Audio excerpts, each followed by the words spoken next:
करते हुए एक धर्म भूमि है। जी हाँ महोदय, यह एक धर्म भूमि है क्योंकि हमारे भारतीय संस्कृति में पृथ्वी को माता कहा गया है, वृक्षों को जीवन कहा गया है, वायु को प्राण कहा गया है और नदियों को देवी कहकर संबोधित किया गया है। श्री रामचरितमानस में गोस्वामी तुलसीदास जी लिखते हैं, परहित सरस धर्म नहीं भाई, परहित सरस धर्म नहीं भाई, पर पीड़ा सम नहीं अधमाई। अर्थात परहित से बढ़कर, सृष्टि हित से बढ़कर, प्रकृति के हित से बढ़कर कोई दूसरा धर्म नहीं है। और इस रूप में पर्यावरण का संरक्षण इस भावना को सर्वोच्च रूप में प्रतिबिंबित व एकाकार किए हुए है। आज का प्रौद्योगिकी वह धुरी है जिसमें प्रकृति संरक्षण, धर्म धरा संरक्षण के लिए उसको एक नई दिशा और नया आयाम देने के लिए एक सशक्त माध्यम बना हुआ है।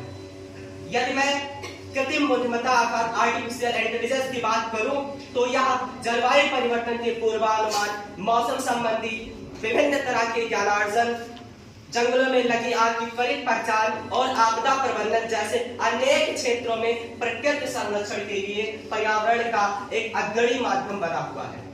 यदि मैं इलेक्ट्रिक व्हीकल की बात करूं तो यह न केवल कार्बन उत्सर्जन को न्यूनतम कर रहा है, अपितु शहरी वायु प्रदूषण को भी कम से कम करने का प्रयास भी कर रहा है। अंतिम परिप्रेक्ष्य में यदि मैं ग्रीन टेक्नोलॉजी की बात करूं तो ग्रीन टेक्नोलॉजी के परिप्रेक्ष्य में सौर ऊर्जा, हरित हाइड्रोजन ईंधन और जैव ऊर्जा आदि प्रौद्योगिकियां भारत के सतत विकास के पथ को अग्रसित कर रही हैं। अंत में मैं इतना ही कहना चाहूंगा जिसका वर्णन ऋग्वेद में